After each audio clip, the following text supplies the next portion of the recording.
Now on America's Forum, continuing our conversation, Kirsten Kukowski of the Republican National Committee in Washington, D.C., Josh Orton, senior advisor to Progressives United, Skyping in from Madison, Wisconsin. Now the moment of truth before we get to issues that separate you two. There is a bit of unanimity. And Kirsten, I understand it has to do with the place where Josh joins us from today. Indeed. Go Badgers. We play Northwestern this Saturday. So Go Badgers. There is a point of unanimity on the gridiron. You heard it here, involving the Wisconsin Badgers against Northwestern. Now, to some things that you might have a different take on.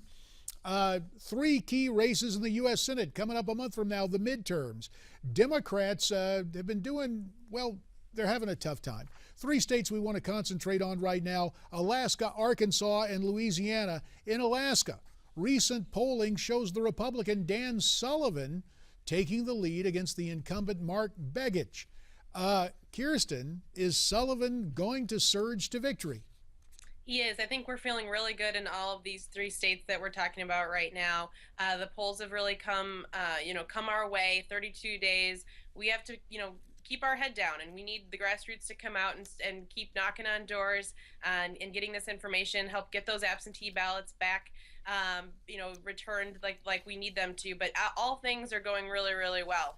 Well, let's talk some about the Democrat, Begich. What's going to have to happen, Josh, for Mark to pull this off? Well, look, everyone knows that Alaska is a notoriously difficult state to poll.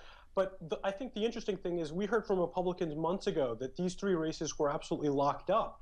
And so now that we find ourselves a month away from the election and with the polls tightening in a dead heat, look, I'm happy to see Republicans dancing in the end zone about these races, but I really actually think they're going to be quite competitive. Republicans have run three guys who are very out of touch with their states in Alaska, Arkansas, and Louisiana. I'm still optimistic in all three. All right. Well, speaking of Arkansas, 6 years ago, the incumbent Mark Pryor ran unopposed. Kirsten, you have to be pleased with the progress that Tom Cotton has made as an incumbent member of Congress trying to move up to the Senate. He's a very attractive candidate doing all the right things in Arkansas. I do kind of have to laugh at what Josh is saying. We have never said that these races that we are going to run away with them. These are red states, yes, but we're running against incumbents who have had infrastructure in place for years. Most of them have famous last names that are helping them in each of these states. We understand that they're going to be tough races, but we understand that we also right now have done everything that we need to do. We put our ground game on the field.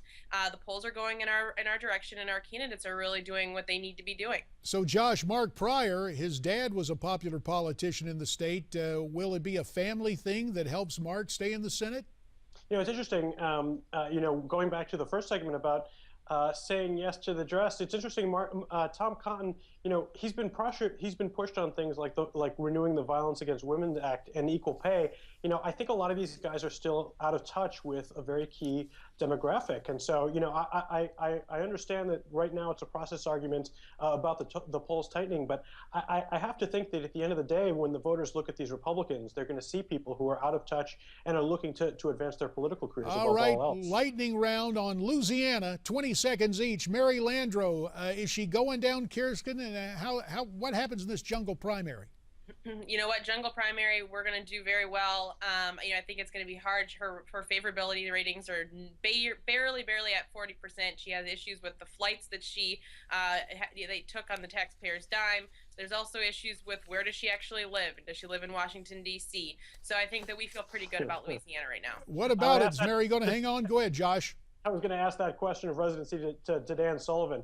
No, look, I think that we see Cassidy campaigning with Mitt Romney and the sort of 1% problem. And I was actually going to ask whether Sarah Palin has come down to campaign for the third party down there yet, because I think Republicans are even divided about whether or not they want another 1%er in the Senate. I feel good about this race as well. All right, we'll see what happens. Last word there to Josh and Kirsten. We thank you very much for your insights on the upcoming midterms. Now, straight ahead, one of those stories, and it comes from my old congressional district.